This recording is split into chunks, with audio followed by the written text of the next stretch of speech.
France Kafka द्वारा लिखी गई कहानी द जजमेंट का हिंदी अनुवाद निर्णय लेकर मैं आपकी दोस्त रोशनी एक बार फिर से आपके सम्मुख हाजिर हूँ। दोस्तों, शुरू करते हैं हमारी आज की मुलाकात। रविवार की सुबह और वसंत ऋतु अपने उत्कर्ष पर थी। पहली मंजिल के अपने कमरे में युवा नाविक जॉर्ज बेंडमिन बैठा था। ये मकान नदी के किनारे बने जर्जर मकानों की एक लंबी श्रृंखला में से एक था। इन मकानों में ऊंचाई और रंग के सिवा अंतर करना बहुत मुश्किल था। उसने अभी भी अपने पुराने मित्र को लिखे पत्र को पूरा ही किया, जो विदेश में रहता था, और उस पत्र को धीरे एवं आरामदायक ढंग से लिफाफे में रखा तथा अपनी कोहनी को राइटिंग टेबल पर टिकाकर वह खिड़की के बाहर नदी के सुदूर किनारे पर पुल एवं उन पर फैली कोमल घास को देख रहा था। वह अपने मित्र के बारे में सोच रहा था, जो घर पर उपलब्ध संभावनाओं से असंतुष्ट होकर रूस भाग गया था।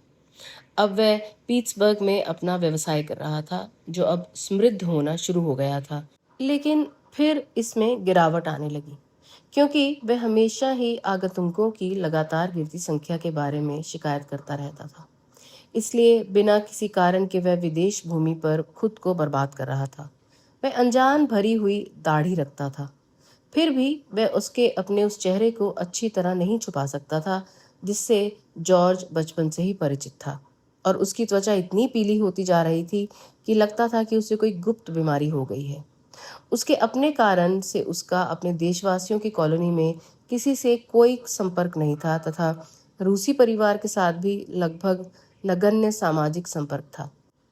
इसलिए उसने स्वयं को एक स्थायी अविवाहित बनने के लिए समर्पित कर दिया। ऐसे व्यक्ति को क्या लिखा जा सकता है जो स्पष्ट रूप से खुद ही भाग गया हो? एक ऐसा व्यक्ति जिसके लिए दुख होता है लेकिन उसकी मदद नहीं की जा सकती। क्या किसी को ऐसे घर वापस आने, स्वयं को प्रतिरोपित करने, पुराने दोस्तों से दोबारा से जुड़ने की उसके सामने कोई बाधा नहीं थी, तथा सामान्य रूप से दोस्तों से मिलने वाली सहायता पर भरोसा करने की सलाह देनी चाहिए? लेकिन ये उतना ही अच्छा है जितना उसे कहना, और जितना ही दयालुता से कहना उतना ही बुरा लगना। आज तक तो उसके सभी प्रयास असफल ही रहे थे, और अंत में अब उसे हार मान लेनी चाहिए तथा घर वापस आ जाना चाहिए। उसे एक वापस आए फिजूल खर्च की तरह खुद को लोगों द्वारा ताके जाने देना चाहिए। ये तो सिर्फ उसके दोस्तों को ही पता था कि क्या क्या था, और वह स्वयं भी एक बड़ा बच्चा था जिसे वही करना होता था जो उसके सफल तथा निकट मित्र उससे कहते थे।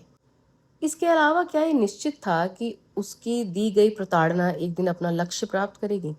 शायद घर वापस आना भी संभव ना हो, बल्कि घर आना बिल्कुल ही संभव ना हो।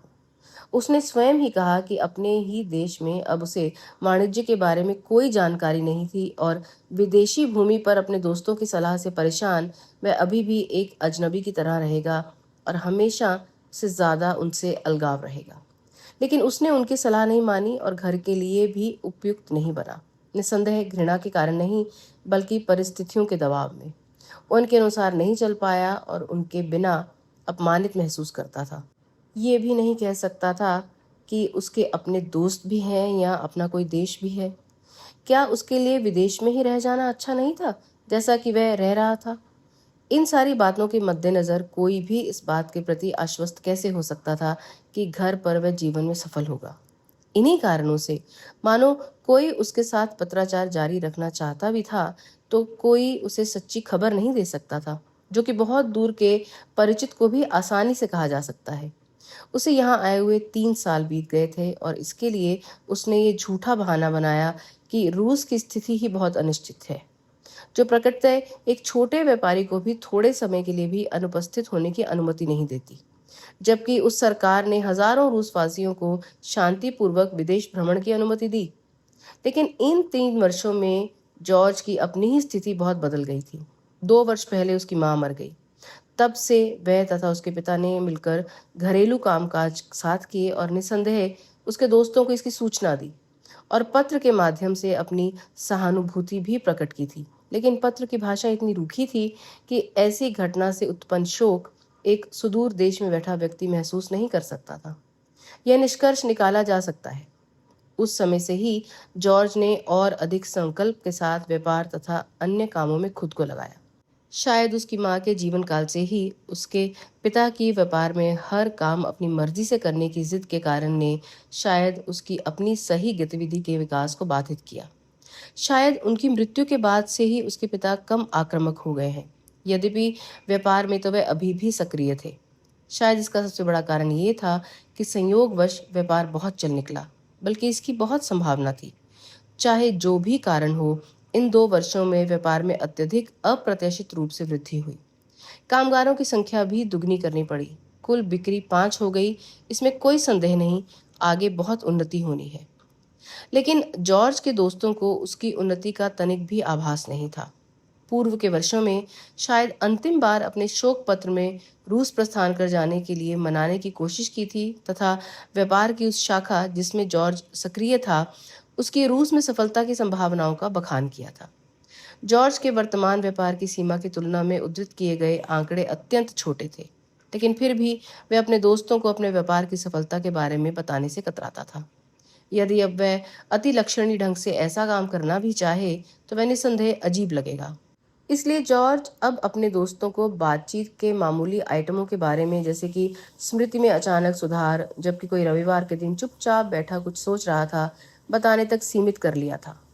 जो वह चाहता था वह ये था कि उसके अपने शहर के प्रति विचार को कोई व्यवधान न डाले, जो कि उसके दोस्तों ने अपने संतुष्टि के लिए लंबे अंतराल के दौरान बनाया होगा। इसलिए जॉर्ज के साथ ऐसा हुआ कि उसने 3 बार अपने 3 अलग अलग पत्रों में अपने दोस्त को एक मामूली आदमी का एक समान रूप से मामूली लड़की के साथ सगाई के बारे में बताया था। तब तक वास्तव में उसके इरादों के विपरीत उसके दोस्त ने इस महत्वपूर्ण घटना में दिलचस्पी लेनी शुरू कर दी। फिर भी जॉर्ज ऐसी चीजों के बारे में ही लिखना पसंद करता था, ना कि ये कि उसने भी एक माह पहले एक समृद्ध परिवार की लड़की फ्रॉलेन फ्रीडा ब्रैंडनफील्ड के साथ सगाई कर ली थी। प्राय वह अपने इस मित्र के साथ पत्राचार में अपनी मंगेतर तथा उनके बीच विकसित होने वाले विचित्र संबंधों के बारे में चर्चा करता था। इसलिए वह हमारी शादी में नहीं आ रहा? उसने पूछा। और फिर मुझे आपके सभी दोस्तों के बारे में जानने का अधिकार है। मैं उसे परेशान नहीं करना चाहता, जॉर्ज ने जवाब दिया। मुझे गलत मत समझना, शायद वह आ भी जाए। कम से कम मैं तो ये सोचता हूँ। लेकिन वह सोचेगा कि उसे मजबूर किया गया है और इससे वह आहत महसूस करेगा। शायद उसे मुझसे ईर्ष्या भी हो और निश्चित रूप से वह असंतुष्ट होगा तथा अपने असंतोष के बारे में कुछ भी करने में समर्थ हुए बिना ही उसे पुनः अकेले ही जाना पड़ेगा। अकेले? क्या तुम्हें मालूम है इसका क्या अर्थ है? हाँ, लेकिन ऐसा न हो कि उसे हमारी शादी के बारे में किसी और ढंग से पता चले। निसंदेह मैं ये नहीं रोक सकता, क्योंकि वह जिस तरह रहता है उस पर विचार करते हुए, लेकिन ये असंभव है। ठीक है, इसके लिए हम दोनों ही दोषी हैं, लेकिन अब इसका कोई उपाय भी नहीं है। और जब उसके चुंबन के कारण वह तेज तेज सांस लेने लगती है तो फिर वह कहती है, उसी तरह मैं भी परेशान महसूस करती हूँ। उसने सोचा कि इससे शायद उसे परेशानी ना हो यदि वह खबर अपने दोस्त को दे देता।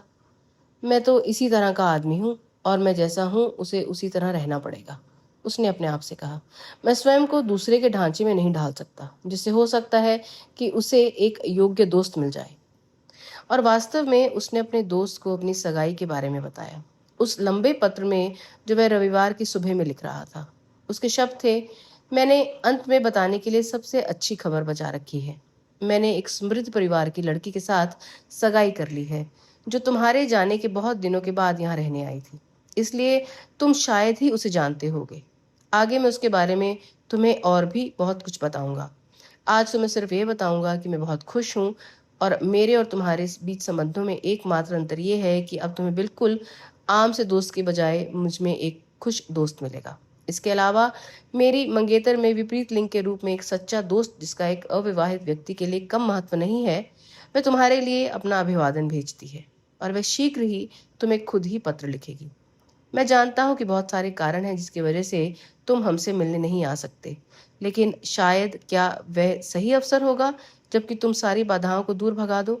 फिर भी हो सकता है ऐसा हो, लेकिन किसी बात की परवाह किए बिना बस वही करो जो तुम्हें अच्छा लगे। अपने हाथ में पत्र लिए जॉर्ज बहुत देर से डाइनिंग टेबल पर बैठा रहा और उसका चेहरा खिड़की की तरफ था। उसने शायद ही अनुपस्थित मुस्कुराहट के साथ गली से गुजरते उस परिचित का अभिवादन स्वीकार किया हो जिसे उसने हाथ से इशारा किया था। अंत में उसने वह पत्र अपनी जेब में रखा और अपने कमरे से बाहर गया तथा छोटे से बैठक रूम में होता हुआ अपने पिता के कमरे में गया, जिसमें वह महीनों से नहीं गया था। बल्कि उसे वहां जाने की जरूरत भी नहीं थी, क्योंकि व्यापार के क्रम में प्रतिदिन ही उसकी अपने पिता से मुलाकात होती थी और दोनों एक रेस्टोरेंट में साथ ही भोजन करते थे। ये सच है कि शाम में सभी वही करते जो उन्हें अच्छा लगता, तब भी जब तक जॉर्ज की अधिकांशतः ऐसे ही होता, दोस्त के साथ बाहर नहीं जाता या बहुत चुपके से मंगेतर से मिलने जाता। वे अपने अपने अखबार के साथ सामान्य बैठक रूम में हमेशा कुछ देर के लिए साथ बैठते। जॉर्ज को ये देखकर बड़ा आश्चर्य हुआ कि इस धूप भरी सुबह में उसके पिता के कमरे में कितना अंधेरा था। उसके पिता एक कोने में हाथ में आंख की ओर उठाकर अखबार पढ़ रहे थे, क्योंकि उनकी आंख में नजर कम थी। वहां कोने में उसकी मृत माँ से जुड़ी अनेक स्मृतियां लटक रही थीं। वहीं टेबल पर उनके नाश्ते के अवशेष पड़े थे, जिसे देखकर ये लगता था कि उन्होंने सही तरह से नाश्ता नहीं किया था। जॉर्ज, उसके पिता ने उससे मिलने के लिए शीघ्र ही उठते हुए कहा। जैसे ही वे चल रहे थे, उनका भारी ड्रेसिंग गाउन लहरा कर खुल रहा था और इसका स्कर्ट उनके चारों ओर लहरा रहा था। जॉर्ज ने स्वयं से कहा, मेरे पिता आदमियों में अभी भी विशाल है। यहाँ तो असहनीय रूप से अंधेरा है, उसने जोर से कहा। हाँ, काफी अंधेरा है, उसके पिता ने जवाब दिया। और आपने तो खिड़की भी बंद कर दी है। मुझे यही अच्छा लगता है। ठीक है, बाहर तो काफी गर्म है, जॉर्ज ने कहा, मानो पहले कही गई अपनी बात को जारी रखते हुए बोल रहा हो, और फिर बैठ गया। उसके पिता ने नाश्ते के बर्तन को वहां से हटाया और एक कोने में रख दिया। मैं वास्तव में आपसे सिर्फ ये कहना चाहता था, जॉर्ज ने कहा, जो भाव शून्य ढंग से बूढ़े आदमी के पीछे पीछे चल रहा था, कि अब मैं अपनी सगाई की खबर सेंट पीटर्सबर्ग भेज रहा हूँ। उसने अपनी जेब से चिट्ठी को थोड़ा बाहर निकाला और जेब में वापस रख दिया। Saint Petersburg? उसके पिता ने पूछा। वहां अपने दोस्त को अपने पिता से आंख मिलाने की कोशिश करते हुए जॉर्ज ने जवाब दिया। काम के समय तो ये बिल्कुल भिन्न होते हैं, वह ये सोच रहा था। अच्छा, अपने दोस्त को? विचित्र बल डालते हुए उसके पिता ने कहा। ठीक है, आप जानते हैं पिताजी कि पहले तो मैं उसे सगाई के बारे में बताना नहीं चाहता था। इसका यही कारण है कि वो विचार करता। आप तो जानते ही हैं कि वह कितना मुश्किल आदमी है। मैंने स्वयं से कहा कि कोई अन्य मेरी सगाई के बारे में उसे बता सकता है। यद्यपि वो है तो एकांतवासी व्यक्ति, लेकिन फिर भी संभव है कि कोई उसे बता दे। मैं खुद से उसको इस बारे में नहीं बताना चाहता था। तो अब तुमने अपना इरादा बदल लिया है? उसके पिता ने खिड़की की विशाल देहली पर अपना बड़ा अखबार रखते हुए और इसके शीर्ष पर अपना चश्मा रखते, जिसे उसने अपने एक हाथ से ढकते हुए कहा। हाँ, मैं इसके बारे में सोच रहा हूँ। यदि वह मेरा एक अच्छा दोस्त है, तो उसे मेरी सगाई की खुशी में खुश होना चाहिए। ये मैंने अपने आप को समझाया। इसलिए अब मैं उसे बताने से अपने आप को नहीं रोक पाता हूँ। लेकिन पत्र के भेजने से पहले मैं आपको ही बताना चाहता था। जॉर्ज, उसके पिता ने अपने दंत विहीन मुंह को लंबा करते हुए कहा, मेरी बात सुनो। तुम मेरे पास इसी काम से आए हो, इसी बारे में बात करने के लिए। निस्संदेह ये तुम्हारा सुझाव है, लेकिन ये कुछ खराब सुझाव है। कुछ भी इससे खराब नहीं हो सकता। यदि तुम मुझे पूरी सच्चाई नहीं बताते हो तो मैं उन बातों को कुरेदना नहीं चाहता जिनकी यहाँ जरूरत नहीं है। मेरी प्रिय माँ की मृत्यु के बाद से ही कुछ चीजें ऐसी की गई हैं जो सही नहीं है। हो सकता है कि उनके बोलने का भी कोई समय आए, हो सकता है उससे भी जल्दी जो हम सोचते हैं। व्यापार में कई ऐसी चीजें हैं जिसकी मुझे जानकारी नहीं है। हो सकता है कि ये मेरे पीठ पीछे नहीं किया गया हो। मैं ये नहीं कहने जा रहा हूँ कि ये मेरे पीछे किया गया है। मैं अब उन चीज़ों की बराबरी नहीं करना चाहता। मेरी स्मृति कमज़ोर पड़ रही है। इतनी सारी चीज़ों को अब मैं देख नहीं सकता। प्रथमतः ये प्रकृति का नियम है। दूसरी बात, मेरी प्रिय माता की मृत्यु से आपसे कहीं ज़्यादा आघात मुझ पर पड़ा है। लेकिन चूंकि हम इस बारे में बात कर रहे हैं, इस पत्र के बारे में बात कर रहे हैं, तो मैं तुमसे आग्रह करता हूँ जॉर्ज कि तुम मुझे धोखा मत दो। ये मामूली बात है, इसे बताना भी शायद इतना ज़रूरी नहीं है, इसलिए मुझे धोखा नहीं दो। क्या सही में तुम्हारा ये दोस्त सेंट पीटर्सबर्ग में है? जॉर्ज लज्जा से खड़ा हो गया। मेरे दोस्तों के बारे में मत सोचिए। 1000 दोस्त भी मेरे पिता की जगह नहीं ले सकते। क्या आप जानते हैं कि मैं क्या सोचता हूँ? आप अपनी सही तरह देखभाल नहीं करते हैं, लेकिन बुढ़ापे में तो देखभाल करना ज़रूरी है। व्यापार में मैं आपके बिना कुछ भी नहीं कर सकता हूँ और आप ये अच्छी तरह जानते हैं। लेकिन व्यापार की वजह से यदि आपके स्वास्थ्य पर बुरा प्रभाव पड़ रहा है, तो मैं कल से इसे हमेशा के लिए बंद कर दूंगा और ये खत्म हो जाएगा। हमें आपके जीवन के तरीके में बदलाव लाने होंगे, लेकिन एक मौलिक बदलाव ये है कि आप यहाँ अंधेरे में बैठते हैं। बैठक के कमरे में आपको पर्याप्त रोशनी मिलेगी।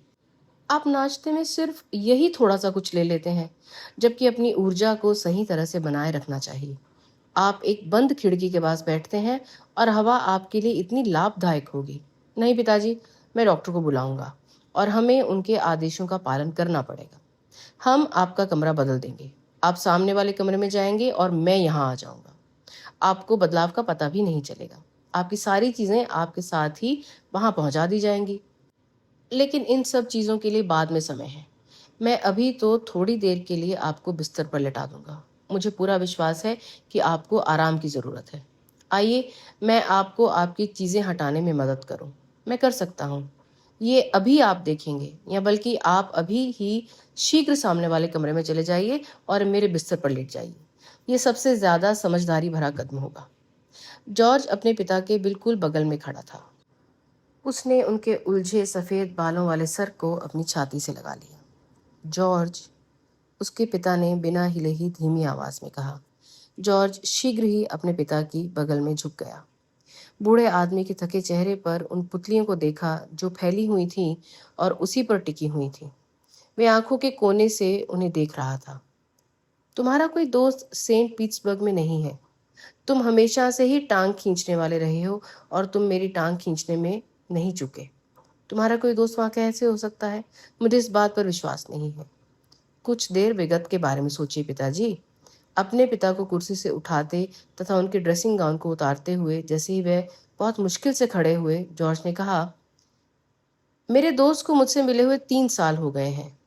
मुझे याद है कि आप उसे बहुत पसंद नहीं किया करते थे। कम से कम 2 बार मैंने आपको उसे घूरते हुए देखा है जब वह मेरे कमरे में मेरे साथ बैठा होता था।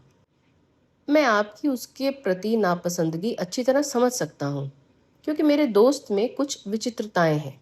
लेकिन फिर बाद में आपका उसके साथ व्यवहार अच्छा हो गया। मुझे गर्व है, क्योंकि आप उसकी बात सुनते थे, उससे सहमत होते थे और उससे प्रश्न भी पूछते थे। अगर आप याद करेंगे तो आपको जरूर याद आएगा। वह हमें रूसी क्रांति की अत्यंत अविश्वसनीय कहानियां सुनाया करता था। उदाहरण के लिए, एक बार जब वह कीव की व्यावसायिक यात्रा पर था तो वहां दंगा हो गया था। उसने बैल्कनी में एक पुजारी को देखा जिसने अपने हाथ की हथेली को काट कर एक क्रॉस बनाया हुआ था और उसी हाथ को उठाकर भीड़ से वह अपील कर रहा था। तब से आपने भी ये कहानी 1-2 बार कही है। इसी बीच जॉर्ज अपने पिता को झुकाकर सावधानी पूर्वक उनके ऊनी जांघिया निकालने में सफल हो गया, जो उन्होंने अपने सूती जांघिया और मोजे के ऊपर पहने हुए थे। उनके जांघिए का विशेष रूप से बहुत साफ सुथरा न दिखने के कारण उसने उनके प्रति उपेक्षा भाव रखने के लिए खुद की निंदा की। अभी तक उसने अपनी होने वाली पत्नी से स्पष्ट रूप से चर्चा नहीं की थी कि उसके पिता के लिए भविष्य में किस प्रकार की व्यवस्था की जानी चाहिए, क्योंकि उन दोनों ने चुपचाप ही मान लिया था कि वह बूढ़ा आदमी इसी तरह अपने पुराने घर में रहता रहेगा। लेकिन अभी उसने शीघ्र एवं हद निर्णय किया कि उन्हें उसे अपने भविष्य के जीवन में साथ रखना है। निकट से जांच पड़ताल करने पर लगभग यही लगता था कि वह देखभाल जो वह अपने पिता के लिए यहाँ करना चाहता था, हो सकती है, चाहे उसमें कुछ देर ही क्यों ना हो। अपने बाजुओं में उठाकर उसने अपने पिता को बिस्तर तक पहुंचाया। उसी समय उसे एक भयानक अनुभूति हुई जब उसने देखा कि जब वह उन्हें लेकर बिछावन की तरफ जा रहा था तो बूढ़ा आदमी उसकी छाती से चिपका उसकी घड़ी की चेन से खेल रहा था। कुछ क्षण के लिए तो वह उन्हें बिछावन पर लिटा नहीं पाया, या वह मजबूती से उनकी चेन को पकड़े हुए थे, शायद इसलिए। लेकिन जैसे ही उसने उन्हें बिछावन पर लिटाया, सब कुछ ठीक हो गया। उन्होंने अपने आप को ढक लिया और कंबल को हमेशा से भी ज्यादा कंधों के ऊपर तक खींच लिया। उन्होंने जॉर्ज को गैर दोस्ताना नजरों से नहीं देखा। आपको मेरे दोस्त की याद आने लगी है ना? जॉर्ज ने एक प्रोत्साहन भरी हामी भरते हुए पूछा। अब तो मैं अच्छी तरह से ढका हुआ हूँ, उसके पिता ने पूछा, मानो वे देख नहीं पा रहे थे कि उनके पैर कंबल से ढके हैं या नहीं। अच्छा, अब आपको बिछावन में सुखद लग रहा है ना? जॉर्ज ने पूछा तथा अच्छी तरह कंबल को उनके चारों ओर लपेट दिया। मैं अच्छी तरह से ढक गया हूँ? एक बार फिर पिता ने पूछा और उत्तर के लिए अति उत्सुक थे। चिंता मत कीजिए, आप अच्छी तरह से ढके हुए हैं। नहीं। उसके उत्तर को काटते हुए उसके पिता चिल्लाए तथा पूरी ताकत से कंबल को फेंक दिया तथा कुछ ही क्षणों में बिछावन से उठ खड़े हुए। स्थिर करने के लिए उन्होंने सिर्फ एक हाथ से साइड का सहारा लिया। तुम मुझे ढकना चाहते थे? मैं जानता हूं मेरे बच्चे, लेकिन मैं अभी भी ढके जाने से काफी दूर हूं। इतना तुम्हारे लिए काफी है, बहुत है तुम्हारे लिए। निस्संदेह मैं तुम्हारे दोस्त को जानता हूं। मेरे लिए तो वह एक बेटे के समान ही होता। इसलिए इतने सालों तक तुम उसके साथ धोखा करते रहे। और क्यों? तुम्हें लगता है कि मैं क्या उसके लिए दुखी महसूस नहीं करता हूं? और इसलिए तुम्हें अपने ऑफिस में खुद को बंद कर लेना पड़ेगा। चीफ व्यस्त है, उसे परेशान ना करो, सिर्फ इसलिए कि तुम झूठा पत्र रूस भेज सको।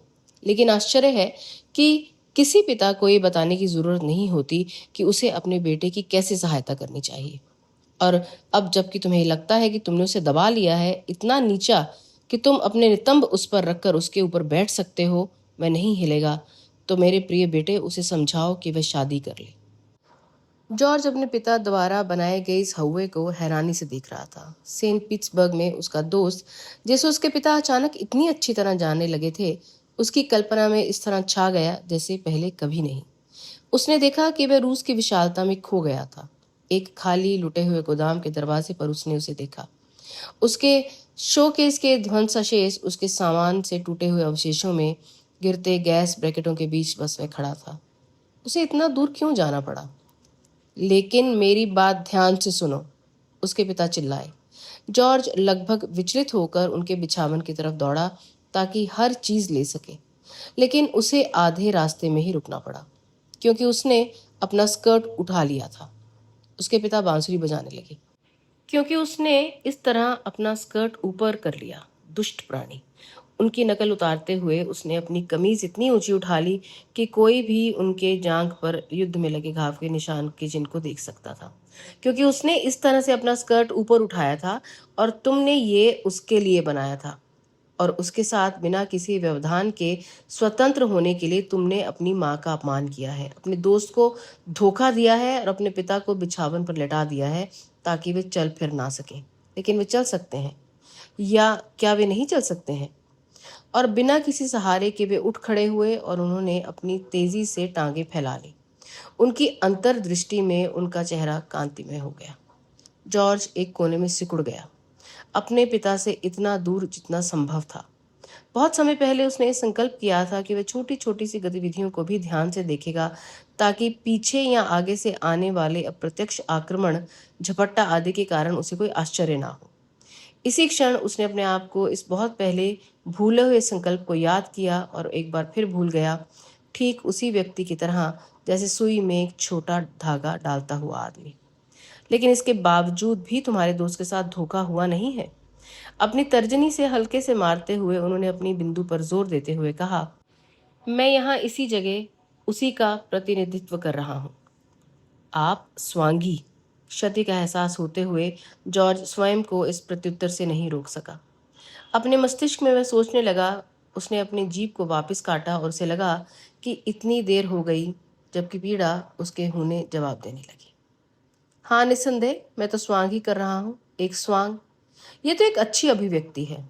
बेचारे बूढ़े विधुर के लिए और क्या राहत बची है, मुझे बताओ।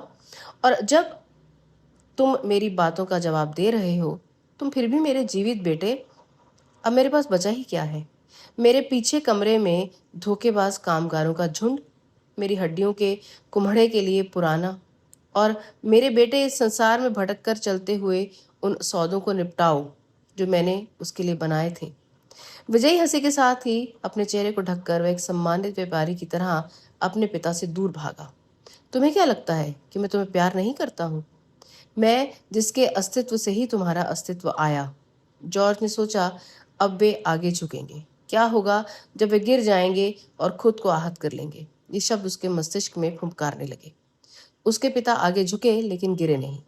चूंकि जॉर्ज और निकट नहीं आया जैसा कि उन्हें अपेक्षा थी, एक बार फिर उन्होंने खुद को सीधा किया। आप जहां हैं वहीं रुक जाइए। मुझे आपकी ज़रूरत नहीं है। आपको लगता है कि आप में इतनी ताकत है कि आप यहाँ आ सकते हैं और हम अपनी बात से खुद ही मुकर रहे हैं। इतने आश्वस्त मत होइए। अभी भी हम दोनों में मैं ज़्यादा ताकतवर हूँ। हो सकता है कि मुझ में अपने आप इतनी शक्ति नहीं होती, लेकिन तुम्हारी माँ ने अपनी इतनी सारी शक्ति मेरे अंदर भर दी है कि मैंने तुम्हारे दोस्त से संपर्क बना लिया है और यहाँ मेरी जेब में तुम्हारे ग्राहक हैं। इनकी कमीज में भी जेब है, जॉर्ज ने अपने आप से कहा, और उसे ये विश्वास था कि इस टिप्पणी पर वे उसकी पूरे विश्व के लिए एक असंभव आकृति बना सकते हैं। कुछ क्षण के लिए ही उसने सोचा, इसलिए वह सब कुछ भूलता गया। अपनी दुल्हन को बस अपनी बाहों में लो और मेरे रास्ते में आने की कोशिश करो। मैं तुम्हारे बिल्कुल बगल से उसे दूर कर दूंगा, तुम्हें नहीं मालूम कैसे। जॉर्ज ने अविश्वास से अपना चेहरा बनाया। उसके पिता ने जॉर्ज के कोने की तरफ उसके शब्दों की सच्चाई की पुष्टि करते हुए सहमति जताई। तुमने आज किस तरह मेरा मनोरंजन किया, मेरे पास आकर ये पूछकर कि तुम्हें अपनी सगाई के बारे में अपने दोस्त को बताना चाहिए या नहीं। बेवकूफ़ लड़का, वह पहले से ही सब कुछ जानता है। वह सब कुछ जानता है। मैं उसे लिखता रहा हूँ क्योंकि तुम मेरा लिखने का सामान मुझसे लेना भूल गए। इसलिए इतने सालों में वह यहाँ नहीं है। वह तुमसे हजारों गुना ज़्यादा बेहतर तरीके से हर चीज़ जानता है। अपने बाएं हाथ में वह तुम्हारे पत्रों को बिना खोले मोड़ कर रख लेता है, जबकि दाएं हाथ में पढ़ने के लिए वह मेरा पत्र लेता है। उत्साहित होकर उन्होंने अपना बाजू अपने सर पर लहराया। तुमसे 1000 गुना बेहतर वह सब कुछ जानता है, वे चिल्लाए। 10,000 गुना, जॉर्ज ने अपने पिता का मजाक उड़ाने के लिए कहा, लेकिन अपने ही मुंह में ये शब्द भयानक संकल्प बन गए। बरसों से मैं तुम्हारा इंतजार करता रहा हूं कि तुम ऐसे कुछ प्रश्न लेकर मेरे पास आओ। तुम्हें क्या लगता है कि मैं किसी चीज के लिए खुद को परेशान करता हूँ? तुम क्या सोचते हो कि मैं अपने अखबार पढ़ता हूँ? देखो, उन्होंने अखबार का एक पेज जो वे किसी तरह अपने बिछावन तक ले आए थे फेंक कर जॉर्ज को दिया। एक पुराना अखबार जिसका नाम भी जॉर्ज को पूरी तरह मालूम नहीं था। तुम्हें बड़ा होने में कितना समय लगा है? तुम्हारी माँ मर गई। तुम्हारे दोस्त का दिल रूस में टुकड़े टुकड़े होने वाला है। 3 साल पहले भी वह इतना पीला था कि उसे निकाला जा सकता था, और मेरे लिए वह तो, तुम मेरी स्थिति देख ही रहे हो। इसके लिए तुम्हें दिमाग से सोचना चाहिए। इसलिए आप मेरी प्रतीक्षा करते रहे हैं, जॉर्ज चिल्लाया। उसके पिता ने दयापूर्वक उदासीनता से कहा, मैं जानता हूं कि आप वह शीघ्र ही कहना चाहते थे, लेकिन अब इसका कोई महत्व नहीं। और ऊंची आवाज में, इसलिए अब तुम्हें मालूम हो गया कि संसार में तुम्हारे अपने अस्तित्व के सिवा और क्या है। अभी तक तो तुम सिर्फ अपने बारे में ही जानते थे, मेरे मासूम बच्चे। हाँ, तुम थे, सही में। लेकिन और ज्यादा सच ये है कि तुम एक दुष्ट मानव हो। इसलिए लिख लो, अब मैं तुम्हें डूबकर मरने की सजा देता हूँ। जॉर्ज ने कमरे से भाग जाने के बारे में सोचा। उसके निकलते ही उसके पिता जिस धमाके के साथ अपने बिछावन पर गिरे, वह आवाज अभी भी उसके कानों में पड़ी। सीढ़ियों पर जिससे होकर वह तेजी से नीचे भागा, इस तरह से अपनी मेहरी को ऊपर से चढ़ता हुआ जैसे सीढ़ियां समतल हों, और वह मेहरी जो वहां कमरे की सफाई कर रही थी। हे भगवान, वह चिल्लाई और अपना चेहरा एप्रन से ढक लिया। लेकिन तब तक वह भाग चुका था। वह आगे के दरवाजे से भागा। सड़क पार करके वह पानी की तरफ भागा। पहले ही वह रेलिंग ऐसे पकड़े हुए था जैसे भूखा आदमी भोजन पर झपटता है। वह एक प्रतिभावान जिम्नास्ट की तरह उस पर लहराया, जो वह अपनी युवावस्था में था और जिस पर माता पिता को बड़ा गर्व था। कमजोर पकड़ के साथ वह अभी भी रेलिंग पकड़े हुए था। तभी रेलिंग से झांक कर उसने एक मोटर बस को आते हुए देखा, जिसके शोर में उसके गिरने की आवाज़ गुम हो जाती। धीमी आवाज़ में पुकारा, प्रिय माता पिता, मैंने हमेशा आप लोगों को प्यार किया है, एक ही तरह से, और स्वयं को गिरने दिया। इसी क्षण पुल के ऊपर से वाहन का अंतहीन काफिला गुजर रहा था। दोस्तों, ये कहानी तो यहाँ खत्म हो जाती है, लेकिन अपनी मुलाकात को खत्म करने से पहले हम बात करते हैं काफका की लेखनी के बारे में। काफका की अधिकांश कहानियों की तरह द जजमेंट भी अत्यधिक आत्मकथात्मक है। काफका की जीवन में उनके पिता का एक बड़ा ही दबंग रूप था। वो अक्सर चिड़चिड़े रहते थे और काफी अप्रत्याशित भी थे। काफका की कृतियों में उनके पिता या उनके प्रतिनिधि अपने बेटों की दुर्दशा के प्रति सहानुभूति नहीं रखते हैं, चाहे वो मेटामॉर्फोसिस हो या जजमेंट। इसमें ये देखते हैं कि ग्रेगर साम्सा के ऊपर पिता सेब मार्क फेंकते हैं जिससे उनकी मृत्यु हो जाती है। और यहाँ जॉर्ज को उसके पिता डूबकर मरने की बात कहते हैं, जो कि वो वास्तव में कर दिखाता है। सन 1912 में लिखी गई द जजमेंट कई मायनों में फ्रांस काफ्का की एक महत्वपूर्ण कृति है। कहते हैं इस कहानी को काफ्का ने एक ही बैठक में लिख दिया था। काफ्का की रचनाओं को पढ़ने वाले ये जानते हैं कि उनकी कहानियों को पढ़कर एक बार से ज़्यादा, कई बार बहुत बार पढ़ने पर भी उनके यथार्थवाद और उनकी आधुनिकतावादी, अस्तित्ववादी, काल्पनिक लेखनियों को समझना आसान नहीं है। और शायद लेखक अपने बारे में इस बात को अच्छी तरह समझते थे, इसीलिए उन्होंने अपनी अंतिम इच्छा में ये लिखा था कि उनकी रचनाएं प्रकाशित और अप्रकाशित दोनों उनकी मृत्यु के बाद जला दी जाएं। तो दोस्तों, इन्हें समझने के लिए तो हमें इनकी और कहानियां आप तक लानी ही होगी। लेकिन आज की हमारी मुलाकात को हम यहीं समाप्त करते हैं। मैं हूं आपकी दोस्त रोशनी और आप सुन रहे हैं बातचीत विद रोशनी।